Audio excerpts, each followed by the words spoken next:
Үшінші мысалды қарастырайық. 1505 бүтін 186 бөлінген 43. Ең бірінші бүтін бөлігіне назар аударамыз.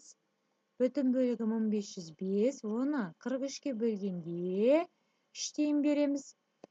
3-ті 43-ке көбейтсек 129 екен.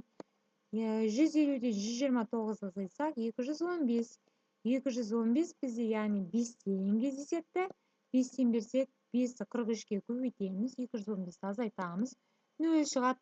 8-ді түсіреміз, 8 бізде 43-ке бөлінбейді, және 6-ны түсіреміз. Бізде екі цифрды бірден түсірген кезде бөліндіге үтірден кейін 0 қояды. Бөліндіге үтірден кейін 0-ді қойсақ, 86-ны 43-ке бөлуіміз қажет болады. Яғни 2-ден келеді. Жауабы бізде 35 бүтін 100-ден 2 екен. Дәл солай 4-ші мысалды да қарастырайық. 5612 бүтін 10-8 бөлінген 16. Дәл солай 3-тен береміз, 48 азайтсақ, 56-тан 48 азайтсақ 8. 1-ді түсіреміз, 5-тен берсек, 5-ті 16-ға көбейтсек 80. 81-ден 80-ді азайтсақ 12. Және 12-нің қасына бізде 8 түседі. 128. 128, 8-ден беретін болсақ, 128. 8-ді 16-ға көбейтсек, 128-ден 128 азайтамыз, 0. Яғни бізде жауабы оқушылар 350 бүтін 10-8. Дәл солай, мына мысалда 1007 бүтін 1000-371 бөлінген 53.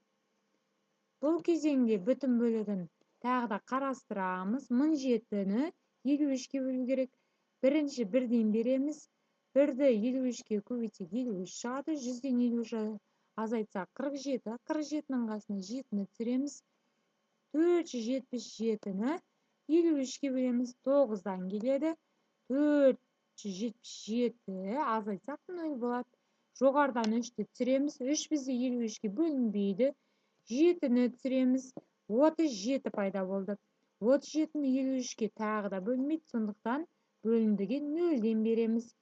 37 бізде 53-ке бөлінбейді, және жоғардан тағы да 1-ді түсіреміз. Яғни 371. Оны біз 7-ге бөлетін болсақ, 53-ке бөлетін болсақ, 7-ден береміз. 7-ні 53-ке көбейтетін болсақ, 371. 371-ден 371-ді азайтқанда 0 болады екен.